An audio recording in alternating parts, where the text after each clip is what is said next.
অগ্নিযোদ্ধাদের একটাই পণ, নিরাপদে রাখবো সম্পদ ও জীবন প্রতিপাদ্যকে সামনে রেখে নওগাঁর নিয়ামতপুরের ফায়ার সার্ভিস ও সিভিল ডিফেন্স সপ্তাহ 2026-এর উদ্বোধনী অনুষ্ঠান ও আলোচনা সভা অনুষ্ঠিত হয়েছে। অনুষ্ঠানে প্রধান অতিথি হিসেবে উপস্থিত ছিলেন নওগাঁ ১ আসনের সংসদ সদস্য মোহাম্মদ মুস্তাফিজুর রহমান। সভাপতিত্ব করেন নিয়ামতপুর উপজেলা নির্বাহী কর্মকর্তা মোসাম্মদ মুর্শিদা খাতুন। এই সময় উপস্থিত ছিলেন ফায়ার সার্ভিসের কমান্ডার মোহাম্মদ সাজ্জাদ হোসেন সহ বিভিন্ন রাজনৈতিক ও গণ্যমান্য ব্যক্তিবর্গ। আলোচনা সভায় অগ্নি দুর্ঘটনা প্রতিরোধ, দুর্যোগ মোকাবেলার প্রস্তুতি এবং জনসচেতনতা বৃদ্ধির বিষয়ে গুরুত্বারোপ করা হয়। বক্তারা বলেন, ফায়ার সার্ভিস ও সিভিল ডিফেন্সের সদস্যরা দেশের মানুষের নিরাপত্তায় নিরলসভাবে কাজ করে যাচ্ছেন। আয়োজকরা আশা প্রকাশ করেন, এই ধরনের কর্মসূচি মানুষের মাঝে সচেতনতা বৃদ্ধি এবং দুর্যোগ মোকাবেলায় প্রস্তুতি জোরদারে গুরুত্বপূর্ণ ভূমিকা রাখবে। মহোদয় এবং সভাপতি মোসাম্মদ মুর্শিদা খাতুন, উপজেলা নির্বাহী অফিসার, নিয়ামতপুর, নওগাঁ মহোদয়। আরও উপস্থিত আছেন প্রিয় সহকর্মীবৃন্দ, সকল দপ্তরের দপ্তর প্রধানগণ, প্রিয় অতিথিবৃন্দ, প্রিন্ট ও ইলেকট্রিক মিডিয়ার সদস্যবৃন্দ, সকলকে জানাই আন্তরিক শুভেচ্ছা ও সালাম। আসসালামু আলাইকুম ওয়া রাহমাতুল্লাহ।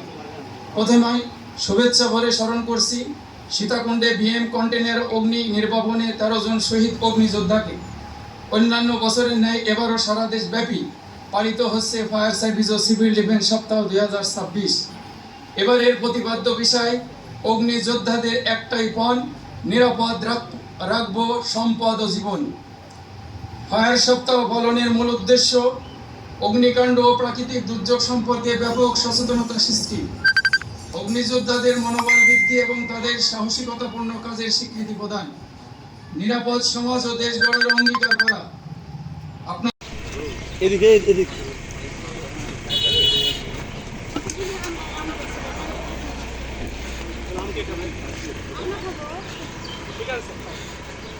ভিডিও করো, ভিডিও। হ্যাঁ, ভিডিও।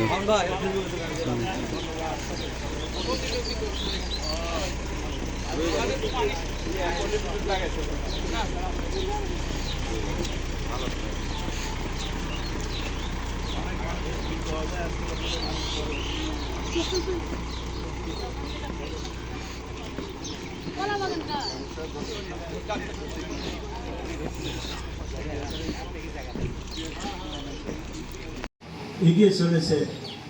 আমরা আশা করি ইতিমধ্যে হয়তো বিদেশেও আপনাদের কোনো দুর্যোগ মোকাবেলা করার অভিজ্ঞতা থাকতে আছে। আমরা আশা করব বিশ্বের দরবারে যেন আমাদের বাংলাদেশের ফায়ার সার্ভিস এই সদস্যবৃন্দ তারা যেন বিশ্বের দরবারে একটা সুনাম অর্জন করতে পারে যে বাংলাদেশ দুর্যোগ মোকাবেলায় দক্ষ এবং তারা আত্মমানবতার সেবার তারা খুবই গুরুত্বপূর্ণ ভূমিকা রাখে। ইনশাআল্লাহ এই দোয়া করে আপনাদের সকলকে ধন্যবাদ দিয়ে এবং আপনাদের মাধ্যমে সারা বাংলাদেশে আপনাদের সকল সদস্যকে ধন্যবাদ দিয়ে তাদের জন্য দোয়া রেখে শেষ করলাম। আল্লাহ হাফেজ। আসসালামু আলাইকুম।